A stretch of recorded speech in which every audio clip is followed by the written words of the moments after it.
അത് വളച്ചൊടിക്കാൻ ശ്രമിക്കരുത്. ഉള്ള കാര്യം ഞാൻ കറക്റ്റായിട്ട് പറഞ്ഞുതരാം. KSRTC ഓടിച്ചുകൊണ്ടിരിക്കുന്ന സ്മാർട്ട് സിറ്റി പദ്ധതിയുമായിട്ട് ബസ്സുകളുടെ എണ്ണം 113.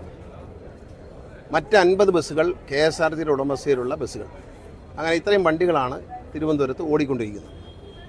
ഇതിൽ KSRTC ഞാൻ പരിശോധിച്ചപ്പോൾ ഈ തിരുവനന്തപുരം കോർപ്പറേഷൻ്റെ വാങ്ങിത്തന്നു എന്ന് പറയാൻ പറ്റില്ല, കേന്ദ്ര ഗവൺമെൻറ് പദ്ധതി എന്ന് പറയാൻ പറ്റില്ല. കാരണം സ്മാർട്ട് സിറ്റി പദ്ധതിയുടെ സെൻട്രൽ ഷെയർ 500 കോടി രൂപയാണ്, സ്റ്റേറ്റ് ഷെയർ 500 കോടി രൂപയാണ്.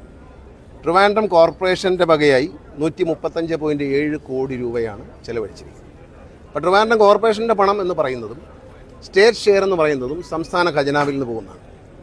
കേന്ദ്രം നൽകിയിട്ടുള്ളത് 500 കോടി. അപ്പോൾ ആ പദ്ധതിയുടെ 50%-ലധികം തുക, ഏതാണ്ട് 60% തുകയും സംസ്ഥാന സർക്കാരിൻ്റെതാണ്. കോർപ്പറേഷൻ്റെ എന്ന് പറയുമ്പോൾ സംസ്ഥാന സർക്കാരിൻ്റെതാണ്. കോർപ്പറേഷൻ്റെ തനത് ഫണ്ടാകാം, അല്ലെങ്കിൽ പ്ലാൻ ഫണ്ടാകാം, അത് സംസ്ഥാന ഖജനാവിൽ നിന്ന് വരുന്നതാണ്. ഈ പദ്ധതിയുടെ ഭാഗമായി നടത്തിയ അനേകം വികസനങ്ങളുടെ ഭാഗമായി വാങ്ങിയതാണ് ഈ 113 വാഹനങ്ങൾ വാങ്ങുന്ന അതിനകത്ത് നിന്നാണ് വാങ്ങിയത്. 50 വാഹനങ്ങൾ KSRTCയിലുള്ളതിനകത്ത് ഇവർക്ക് യാതൊരു കാര്യവുമില്ല, കോർപ്പറേഷൻ ഒരു കാര്യവുമില്ല. ഈ 113 അതിൽ ഒരു ട്രൈ പാർട്ടി എഗ്രിമെൻ്റാണ്. ഈ എഗ്രിമെൻറ്റിൽ corporation, government, smart city corporation and Swift, ഈ 3 കമ്പനികൾ തമ്മിലാണ് എഗ്രിമെൻ്റ് ഉള്ളത്. ഈ എഗ്രിമെൻറ്റിലെ ഒരു ക്ലോസിൽ പറയുന്നു, ഇതിനൊരു അഡ്വൈസറി കമ്മിറ്റി ഉണ്ട്.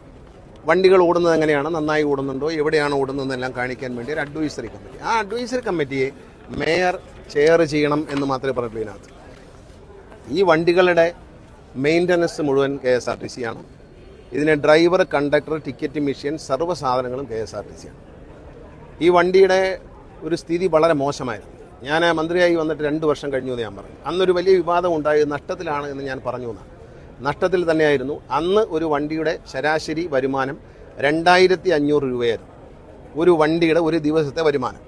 ഇന്ന് അത് KSRTCയുടെ വളരെ സജീവമായ പ്രവർത്തനങ്ങൾ, ഞങ്ങളുടെ ഒരു പ്ലാനിങ്, ഞങ്ങളുടെ ഒരു ഷെഡ്യൂളിംഗ് എല്ലാം വെച്ചുകൊണ്ട് ഇന്ന് 8500 മുതൽ 9000 രൂപ വരെയാണ് ശരാശരി ഒരു ബസ്സിൻ്റെ വരുമാനം. ഇത് കേരളത്തിലെ ജനങ്ങൾ കേൾക്കണം. ഈ 2500-ൽ നിന്ന് 2 വർഷം കൊണ്ട് 8000, 2 വർഷമല്ല അതിനു മുമ്പേ ആയിക്കഴിഞ്ഞു. ഒരു വർഷത്തിനുള്ളിൽ തന്നെ 8000 മുതൽ 8500, 9000 രൂപ വരെ നമ്മൾ വരുമാനം വർദ്ധിപ്പിച്ചു. പിന്നെ ഈ ന്യൂസ് 18 പോലുള്ള ചില ചാനലുകൾ പറയുന്നത് KSRTCക്ക് പണി കിട്ടിയെന്നാണ്. മണ്ടത്തരം പറയരുത്. KSRTC നഷ്ടത്തിലേക്ക് വന്നത് ഇതുകൊണ്ടൊന്നുമല്ല. ഇതൊരു നിസ്സാര കാര്യമാണ് KSRTC എന്നത്. KSRTCയുടെ വരുമാന വർധനം എന്ന് പറയുന്നത് സംസ്ഥാന തലത്തിലുള്ളതാണ്. KSRTC എല്ലാ ഡിപ്പോയും ലാഭത്തിലാക്കിയെന്ന് KSRTCയുടെ CMD തന്നെ പറഞ്ഞു. അത് ഈ വണ്ടി ഓടിയിട്ടാണോ? ഈ വണ്ടി തിരുവനന്തപുരത്തിന് പുറത്ത് ഓടുന്നില്ല, മറ്റ് ജില്ലകളിൽ ഓടുന്നുണ്ടെന്ന് അദ്ദേഹം, ബഹുമാനായ മേയർ പറഞ്ഞു കേട്ടു. ഞാൻ കണ്ടില്ല. പക്ഷേ ഒരു ജില്ലയിൽ ഓടുന്നില്ല, വേറൊരു ജില്ലയിൽ ഇത് ഓടിക്കാൻ പറ്റത്തില്ല.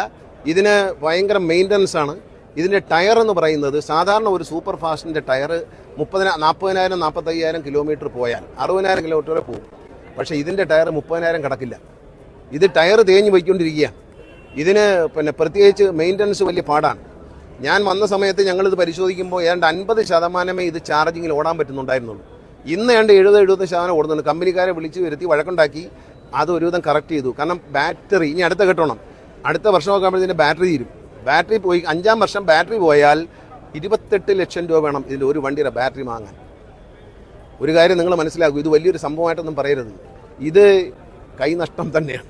കാരണം 28 ലക്ഷം രൂപ കൊടുത്താൽ ഒരു മിനി ബസ് കിട്ടും, ഡീസൽ മിനി ബസ് കിട്ടും. അപ്പോൾ നമ്മൾ വാങ്ങിയല്ലോ, ഐഷറിൻ്റെ വണ്ടി വാങ്ങി, നിങ്ങൾ കണ്ടതാണ്. ആ വണ്ടിയുടെ ശരാശരി കിലോമീറ്റർ വരുമാനം എന്ന് പറയുന്നത് 52 രൂപ വരെ വരുന്നുണ്ട്.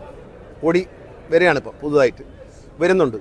അതിൻ്റെ വില എന്ന് പറയുന്നത് 28 ലക്ഷം. ഇതിൻ്റെ വില 1 കോടി രൂപയാണ്. ഒരു വണ്ടിക്ക് 1 കോടി രൂപ. 5-ാം വർഷം ഈ വണ്ടിക്ക് 25 ലക്ഷം രൂപ, 28 ലക്ഷം രൂപയ്ക്ക് ബാറ്ററി വാങ്ങണം.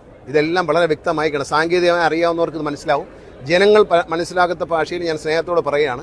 28 ലക്ഷം രൂപയ്ക്ക് വാങ്ങിച്ച വണ്ടിക്ക് കിട്ടുന്ന ഒരു ഇതിൽ ഇപ്പം 8000 രൂപ ശരാശരി കിട്ടുമെന്ന് പറയുമ്പോൾ 42 രൂപ ഒരു കിലോമീറ്ററിന് ഏണിങ്സ് പെർ കിലോമീറ്റർ, ഒരു കിലോമീറ്റർ ഓടുമ്പോൾ കിട്ടുന്നുണ്ട്. നേരത്തെ കിട്ടിയിരുന്നത് 27 രൂപ, 26 രൂപയായിരുന്നു. ഇപ്പോഴത് 42 വരെ നമ്മൾ എത്തിച്ചിട്ടുണ്ട്. പക്ഷേ ഇതിൻ്റെ ഈ വലിപ്പം തന്നെയുള്ള ഡീസൽ മിനി ബസ് വാങ്ങിയ വണ്ടികൾക്ക് 50-ന് മേളിൽ EPK കിട്ടുന്നുണ്ട്, ഗ്രാമപ്രദേശങ്ങളിലൊക്കെ ഓടുന്ന വണ്ടികൾ. പിന്നെ നെടുമങ്ങാട് താമസിക്കുന്നവരെയും പോത്തൻകോട് താമസിക്കുന്നവരെയും ആറ്റിങ്ങൽ താമസിക്കുന്നവരെയും നെയ്യാറ്റിൻകര താമസിക്കുന്നവരെയും തിരുവനന്തപുരത്തേക്ക് കൊണ്ടുവരാൻ പറ്റില്ല, വണ്ടി കയറ്റൂല എന്ന് പറയാൻ കേരള സർക്കാരിന് കഴിയില്ല, ഞങ്ങളുടെ സർക്കാരിന് കഴിയില്ല, അത് ഞങ്ങൾ പറയില്ല. അതുകൊണ്ട് എനിക്ക് വളരെ ക്ലിയർ ആയിട്ട് പറയാം. മേയർ അദ്ദേഹം എന്നോട് സംസാരിക്കുകയോ ഞങ്ങൾക്ക് കത്ത് തരികയും ചെയ്തിട്ടില്ല. വളരെ ഫ്രീ ഹാൻഡായിട്ട് പറയുന്നു.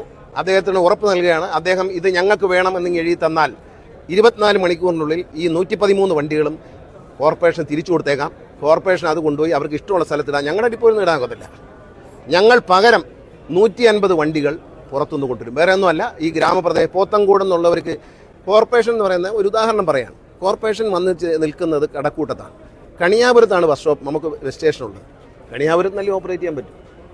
ഈ കോർപ്പറേഷൻ അതിർത്തി കിടക്കുന്ന പോത്തങ്കോട് ഭാഗത്തേക്കുള്ള പല പ്രദേശങ്ങളുണ്ട്. ശ്രീകാര്യം ആ ഭാഗത്ത് ഇങ്ങനെ വന്നു കഴിഞ്ഞാൽ പോത്തങ്കോടിൻ്റെ ഭാഗമായി ബന്ധപ്പെട്ട് അവിടെ നിന്നുള്ളവർക്ക് യാത്ര ചെയ്യണ്ടേ നഗരത്തിലേക്ക്? നെയ്യാറ്റിൻകരയുള്ളവരെ കൊണ്ടുവന്നിട്ട് കരമനയിൽ ഇറക്കി പിന്നെ പാപ്പനംകോട് ഇറക്കി വിട്ടിട്ട് വേറെ വണ്ടി കയറാൻ പറയാൻ പറ്റത്തില്ല. KSRTC സംബന്ധിച്ച് നെയ്യാറ്റിൻകരയിൽ നിന്ന് യാത്രക്കാർ കയറിയിട്ടുണ്ടെങ്കിൽ കൊണ്ടുവരും. പിന്നെ നെയ്യാറ്റിൻകരയ്ക്കും ആറ്റിങ്ങിനൊക്കെ ഓടുന്ന പല വണ്ടികളും ഞങ്ങളുടെ വണ്ടിയാണ്. ഞങ്ങൾക്ക് 50 വണ്ടിയുണ്ട്, ബാറ്ററി വണ്ടി. അതാണ് ഓടുന്നത്. ലോൺ എടുത്ത് ഞങ്ങൾ വാങ്ങിച്ച വണ്ടിയാണ് കിഫ്ബിയിൽ നിന്ന്. ആ വണ്ടികൾ ഓടുന്നുണ്ട്. ആ വണ്ടി ഓടിക്കും. അതിനാരുടെ അനുവാദം ആവശ്യമില്ല. പിന്നെ ഈ ഞാൻ പരിശോധിച്ചപ്പോൾ ഈ 113 കിലോമീറ്റർ വണ്ടികളിൽ 3-4 കിലോമീറ്ററാണ് ചില വണ്ടികൾ ഔട്ടറിലേക്ക് പോകുന്നത്. ഈ എഗ്രിമെൻറ്റ് പ്രകാരം ഇതിൻ്റെ GPS പൊസിഷൻ പരിശോധിക്കാനുള്ള ചുമതല ഏൽപ്പിച്ചിരിക്കുന്നത് സ്മാർട്ട് സിറ്റി CEOയ്ക്കാണ്. അവർക്ക് അപ്പോഴപ്പോൾ കിട്ടിക്കൊണ്ടിരിക്കില്ലേ, കണ്ടോളൂ. ആവശ്യമില്ലാത്ത കാര്യങ്ങൾ പറയേണ്ട. ഇങ്ങനെയുള്ള കാര്യങ്ങൾ പറഞ്ഞ് രാഷ്ട്രീയം അതല്ല. ഞാനൊരു കാര്യം പറയുന്നു, കേരളത്തിലെ ജനങ്ങളെ, തിരുവനന്തപുരത്തെ ജനങ്ങളെ ബുദ്ധിമുട്ടിക്കില്ല.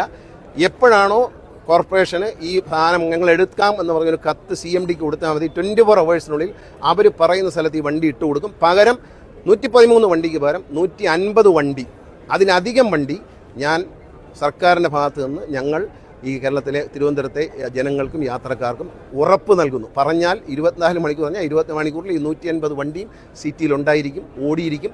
അത് സിറ്റിക്ക് പുറത്തുനിന്ന് ഓടിക്കും, നെടുമങ്ങാടെന്ന് ഓടിക്കും.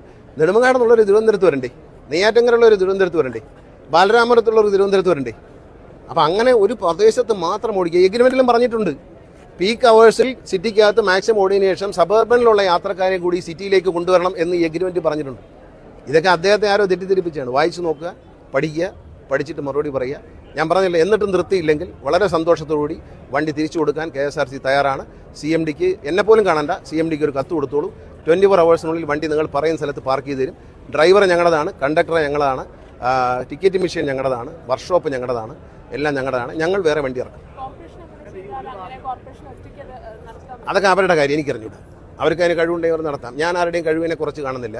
നമ്മൾക്ക് വേണ്ടാന്നുള്ളതാണ്. നമുക്ക് ഇതുകൊണ്ടാണ് KSRTC ജീവിക്കുന്നതെന്ന് ന്യൂസ് 18 പോലുള്ള ചാനലുകൾ വ്യാജ പ്രചരണം നടത്തരുത്. KSRTCയുടെ ലാഭം ഇവിടെയല്ല. KSRTCയിൽ ഉണ്ടായിക്കൊണ്ട നേട്ടം എന്ന് പറയുന്ന കേരളം മുഴുവനാണ്. ആര്യങ്കാവ് ഡിപ്പോ അടക്കമുള്ള കൊച്ചു ഡിപ്പോകൾ പോലും ലാഭത്തിലാക്കിയ KSRTC ജീവനക്കാരുടെയും ജനങ്ങളുടെയും വിജയമാണത്. അല്ലാതെ ഇതുകൊണ്ടെന്തോ KSRTCക്ക് ഒരു പണി കിട്ടി, ഒരു പണിയില്ല. എടുത്തോ, അടുത്ത വണ്ടി 113 വരെ 150 വണ്ടി ഞാൻ തിരുവനന്തപുരത്തെ ജനങ്ങൾക്ക് ഓഫർ ചെയ്യുന്നു. പറഞ്ഞാൽ ചെയ്തിരിക്കും, ഒരു സംശയമോ കാര്യത്തില്ല. വേണമെങ്കിൽ എടുത്തു. അല്ല, ലോഹിത്തിലാണെങ്കിൽ ലോഹിത്തിൽ. നമ്മൾ ഓടിക്കുന്നതിന് ഒരു വിരോധമില്ല. ഇങ്ങനെ പോകട്ടെ, ഇങ്ങനെ പോകണമെന്നാണ് എൻ്റെ ആഗ്രഹം. ഞങ്ങൾ ആഗ്രഹിക്കുന്നത് അങ്ങനെ തന്നെയാണ്. ഇത് ഡെമോക്രസിയാണ്. അപ്പം അദ്ദേഹത്തിനെ ആരെങ്കിലും തെറ്റിദ്ധരിപ്പിച്ചിട്ടുണ്ടെങ്കിൽ അദ്ദേഹം കാര്യം മനസ്സിലാക്കുക. എന്നോട് അദ്ദേഹത്തിന് സംസാരിക്കാമായിരുന്നല്ലോ. എന്നെ വിളിച്ചിരുന്നെങ്കിൽ ഞാൻ ഫോൺ എടുക്കുമായിരുന്നല്ലോ.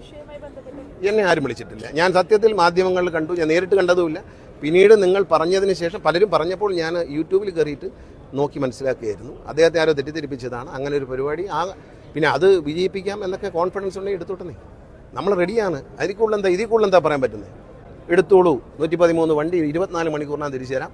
അവിടെ ഏൽപ്പിച്ചേക്കാം. എവിടെയാണെന്ന് പറയണം. പക്ഷേ ഇവിടെ നമ്മുടെ സ്ഥലത്തൊന്നും കൊണ്ടിടാനൊക്കത്തില്ല. ഞങ്ങളുടെ സ്ഥലത്ത് ഞങ്ങളുടെ വണ്ടി വരും. കാരണം 250 വണ്ടി വരെയല്ലേ. അവർക്ക് പ്രൈവറ്റ് ബസ് ഓടുന്നതൊക്കെ ഓടാൻ കുഴപ്പമൊന്നുമില്ല. അതൊന്നും കുഴപ്പമില്ല. അതിനൊന്നും ഒരു വിരോധമില്ല.